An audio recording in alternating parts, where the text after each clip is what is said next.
taste of Tobago. Now, guys, I would have mentioned just a snippet of who is here on the brunch set with me today. And for our live diary segment, I am very honored. I'm very pleased. One of my mentors, I have to say, in culture and art, also an educator, accomplished author, a revolutionary. Yes, yes, he's that and more. And also a member of parliament. He was also elected a senator. So it's a vast, if I had to say all the things and speak on all the accomplishments, I would be here all day. So I'm just going to stop while I'm ahead, and I'm going to introduce to you Mr. Embau Moheni. And he is here and he's going to be speaking with me on the brunch set. So good morning to you. Good morning, Janelle, and it's a pleasure to be here. Good morning to the viewers, the public. And I could very well be interviewing you because in your first entry into the National Calypso Queens, you were a finalist, you were in Skinner Park, and you are one of the privileged top 40 Calypsos of the year. So it could be both ways. So we could turn the tables. Yes. So congratulations on your achievement there, Thank you so much. And thank you so much for being a part of Brunch today. Now, we tend to delve into what others may not know. They may know some of the titles that go along with your legacy, but they don't know of you, the man behind all of that. So we tend to delve in just a bit. So if we could go back, I won't go very far. I will just start with your life as an educator, and then we take it from there. Yeah? Okay. Actually, I began teaching in 1972. And it was during that same period I was also involved in the movement because I was involved in the 1970 revolution.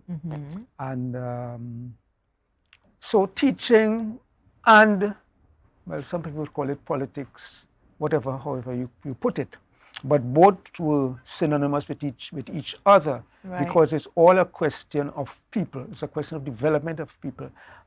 Youth's critically important because, and most people, you hear them say the youths are the leaders of tomorrow. Yes. But NJAC always thinks about the present as well. So we say that the youths are the leaders of tomorrow today, meaning not only are we preparing them for future leadership, but even now, they must have a say in determining their own lives. So we're not going to shut down their voice. They are entitled to participation because we believe in people's participation, whether it is the women, the men, the adults, the elders, whoever. As a matter of fact, it is through NJAC in 1970 that I first got this concept of women involvement in politics. Before 1970 in this country, that was almost taboo. And we opened the doors for women participation to the extent that, I'm jumping a bit, but in the 1991 elections, we challenged all of the political parties to have at least 33% women participation and 25% youth participation. Now it could be a female youth, but when you count the youths, there should be 25%. That was the challenge we put out, and bit by bit, the other parties had to respond. So that is one area. We go from the teaching and the importance of the student and the youth, and I love teaching. It was really a fantastic experience because I love people. I love youth. I like to see progress, development, and sometimes it just puts me in trouble because I've been teaching for years, but about 4 years ago, there was someone who knew me from Bethel, and she said, okay, my daughter is having some problems, And I took up the challenge, and I never regretted it because it was a young lady who was focused. And she was the only student to pass additional maths in her school that year. Wow. Yes, and so it just kind of spearheaded from there because I think naturally you have this yearning to assist. You like helping always giving back to the community, and that's a natural instinct, that's a natural part of you. Because I remember there were a few times when we would have seen your school, Elizabeth's College. I remember I was having a conversation about Elizabeth's College this morning, and I'm not going to call any names. The person did not know of the school. They never heard of Elizabeth's College or Right. Moravian School as we knew it, with that blue skirt and that blue tie. Right. Yeah, I would always remember being very, very, it was so that I admired the level at which, the students carried themselves. So that is one of my fondest memories of Elizabeth's College. And it could only come with the teaching that they receive, the education that they receive, and also the empowerment. And that's Right. what you're all Right. about. Yeah. So go ahead. No. I was just beginning to think whether we shouldn't document some of the history of Elizabeth College so that people could know. We put when was up. I taught when he was in school, Right. and Yeah. he was a finalist in the 400 meters in the Beijing Olympics in 2008. Sherwin Winchester, Boone March Monarch, that would be 94, 95. So we have made our contribution. Yes, definitely. And it's a history that needs to be told. I think so. I think it should be documented because you have a lot of your stalwarts who would have graduated from that Yes, school. yes. Yeah, and made Morgan such an Joe, impact. Pamela Yeah, such Nicholson. an The impact. list goes on. Yeah. Horace Brooms. The name just Yeah, the list because goes my on. mom even went to Elizabeth's College. Okay. And, some of the stories, I wished that I could have been around because the stories are so, exciting, being involved in education. And I think most of the students, they saw themselves as a part of change. Right. Yeah, and You see, so but they... we were guided by my father's words because we were doing a little booklet. And I asked him, I said, what was the driving force behind it? What was the thought? And he said to push the students to pursue the very outer limits of their potential, whether it is academically, whether it is sports, culture, whatever. Yeah. And that just stuck in my brain to push them to pursue their outer limits. Don't be satisfied with mediocrity. Yeah. Did you always love writing because you're so good at it? Did you always want to write? How did this come about? Putting your research on paper, putting your ideas the thing on about paper. it is that I taught mathematics and economics. So my first love was really mathematics. But then moving into other areas, politics, governance, what have you, and then you want people to learn, you want people to understand, you want to clarify certain things, you want your philosophies. Well, I love writing as well, but it started out with mathematics, wasn't it? Yes, you're so good at it, and I think your experiences are so vast that it channels so much of your creativity. One of my memories that I have is my father, God rest his soul, he was a very avid reader. He was a very avid researcher. Right. And so he was always writing. So I know, the creativity that comes about, the mental power that it takes to do something like that. And writing became such a part of him that he started writing for me. And he said to me one day, come, I have a calypso. Come and sing this calypso. Right. And that's where it pretty much started. Okay. Yeah, and it started with, No, but with that's your all it competitions. needs, a little spark. Yeah, to bring that talent out, Yeah, and one of the things that actually I never forget, it's like forever etched in my memory. That would have been at the time, the National Joint Action Committee. You mentioned NJAC. Yes. And this came about out of revolution as well. And it was just revolution in all forms. It was culture, it was sports, it was art, and it's such a big part of the history here in Trinidad and Tobago. We were focusing on people, right? And because we focus too much on leadership, right? And that is a huge error that is made, as well as it is wrong. Okay, it's all about people. It's a people, and what we focused on was enlightening the population.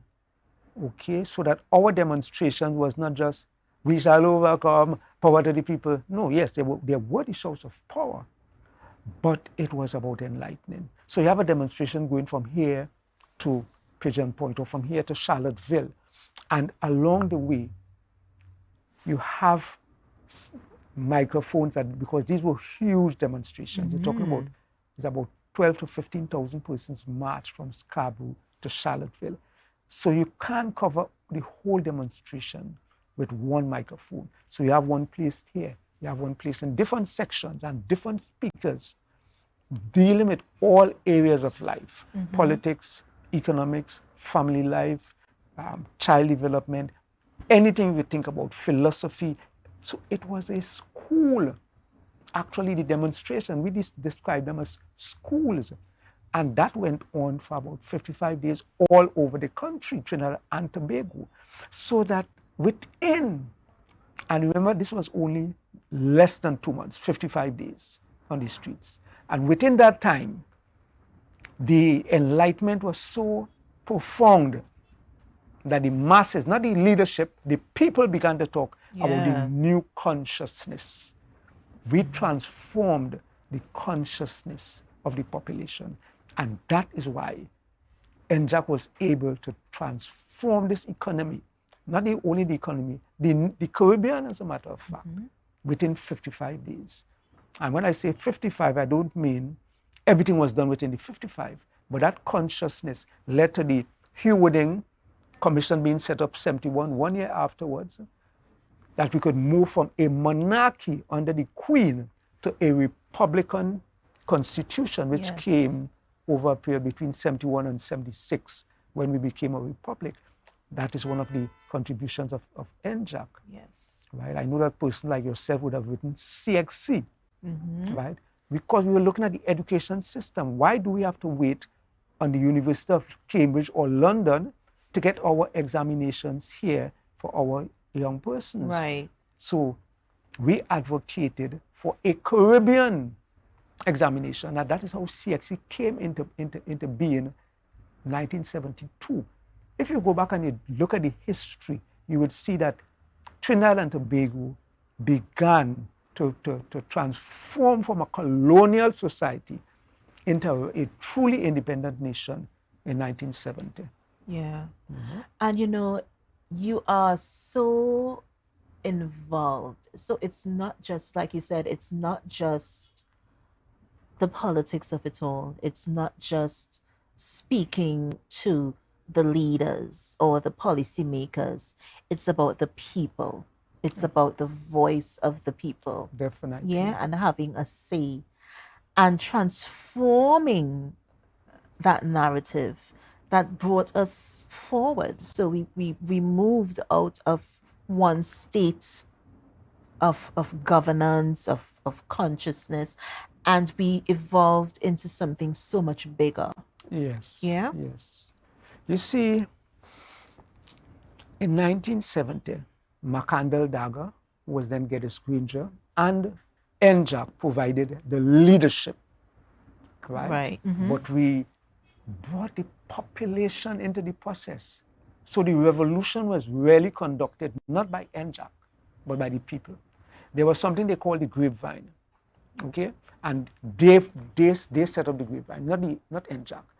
Whether it's Charlottesville, whether it is Point 14, wherever, they began to research, right, what was happening all over the country, and then they would bring that information to the NJAC leadership. All right. So when our leaders go on the platform, they were fully informed about the whole nation.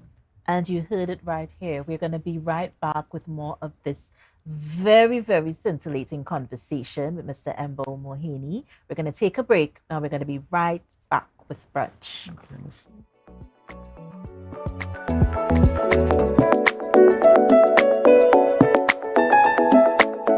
We are back with Brunch, A Taste of Tobago.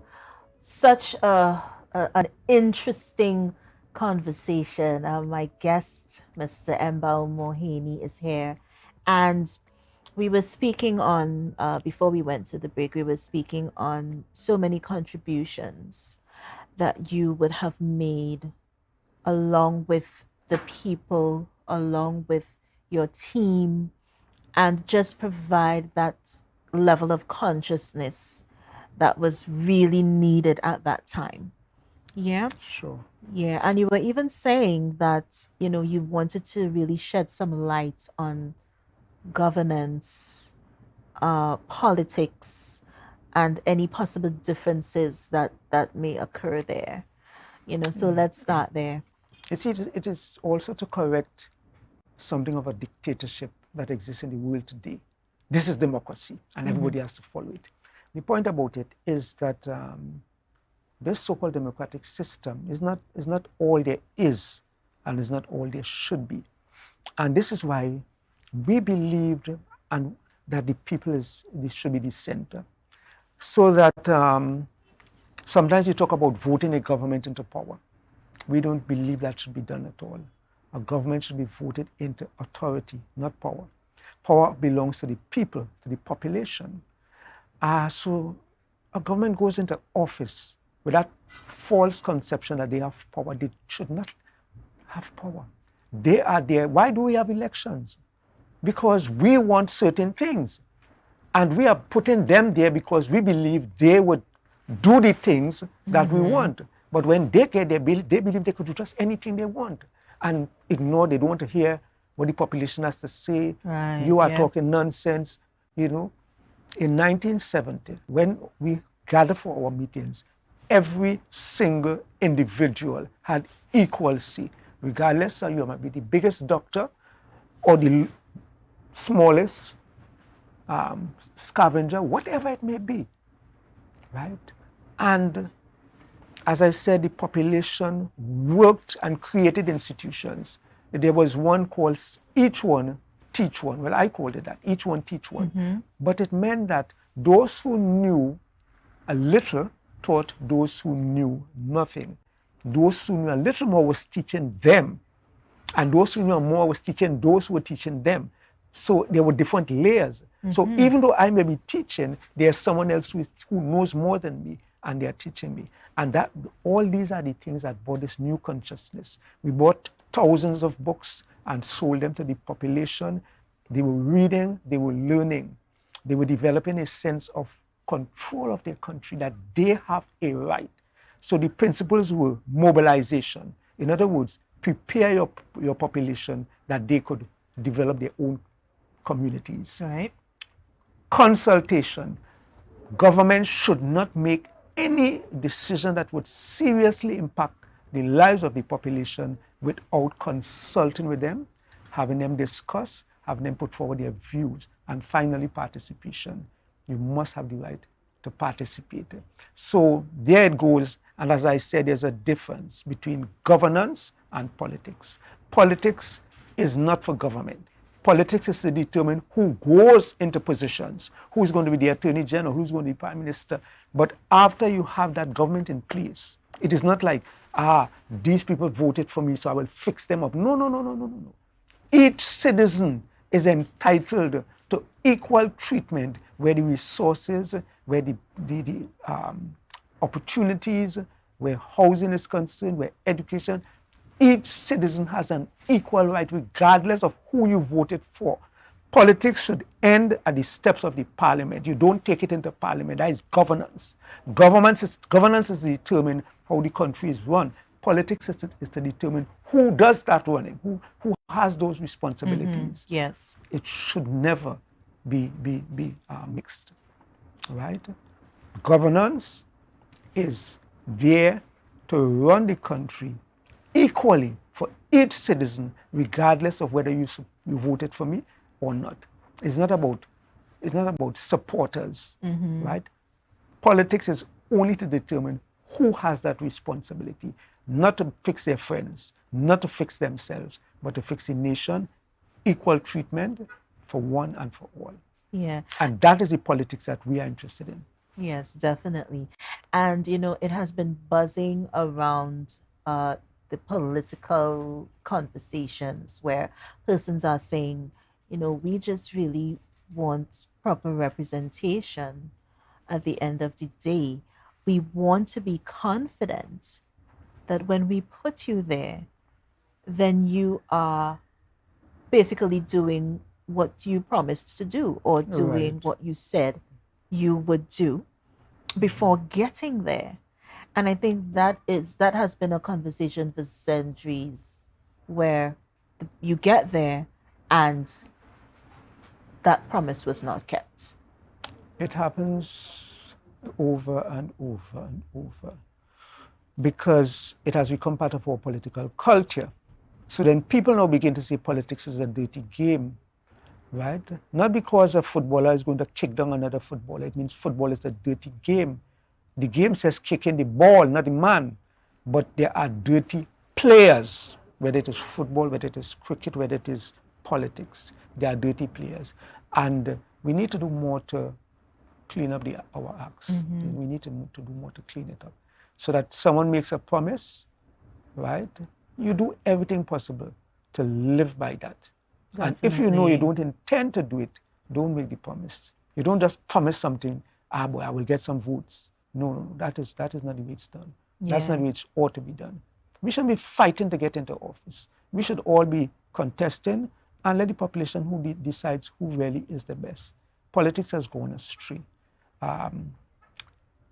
We have gone right back to the 1920s when politics was determined by what? Money.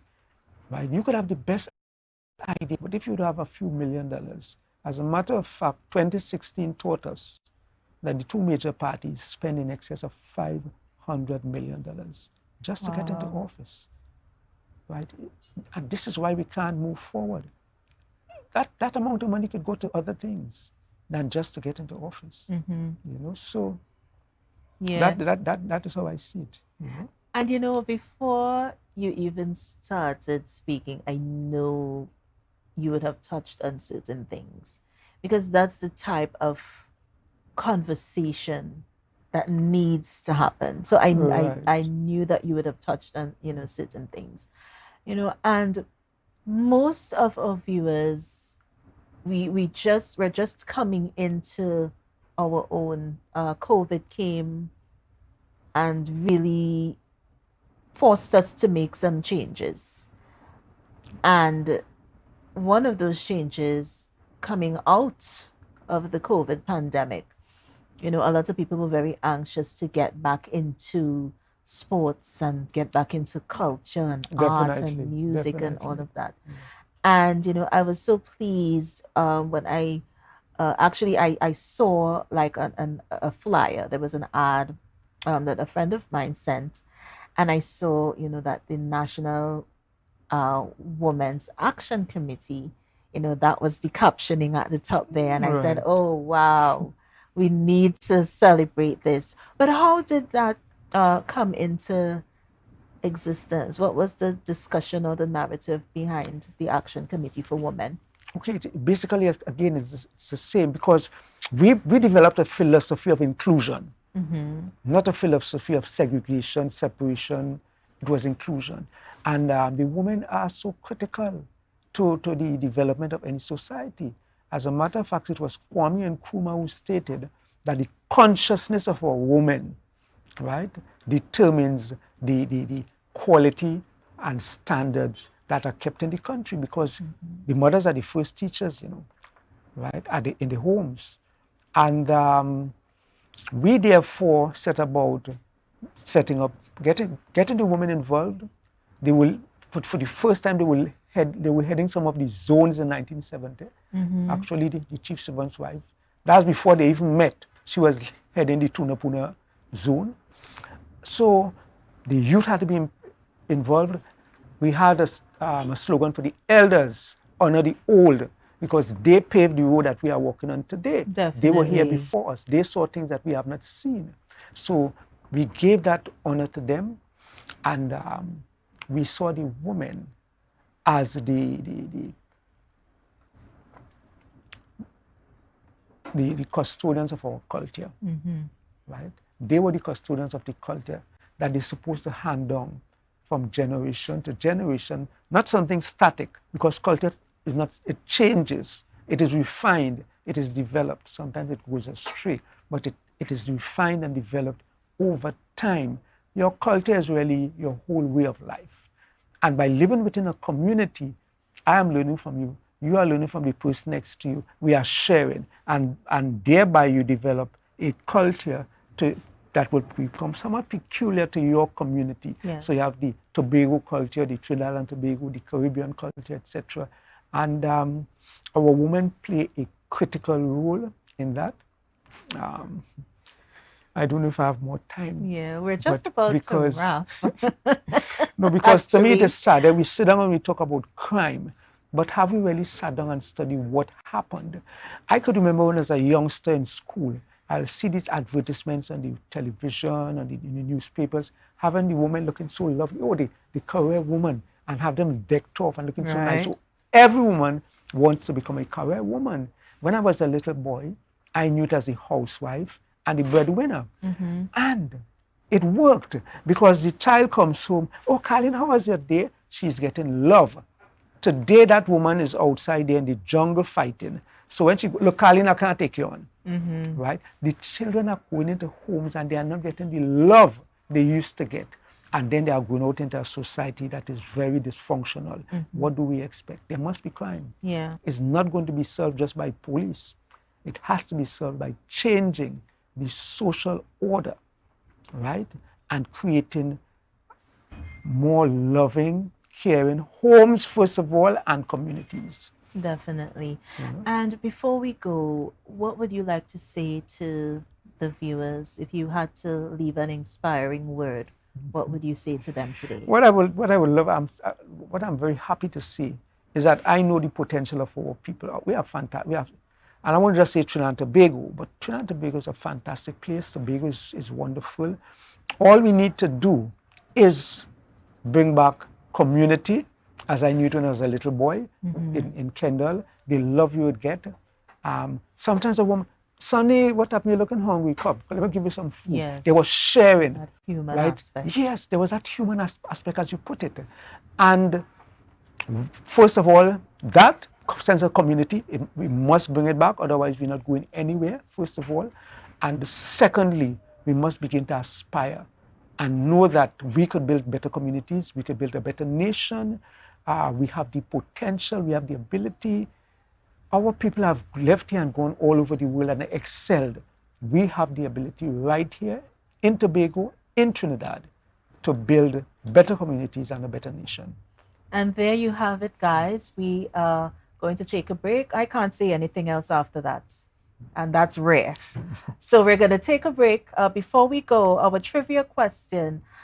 This is a good one. What was the name of our national bird?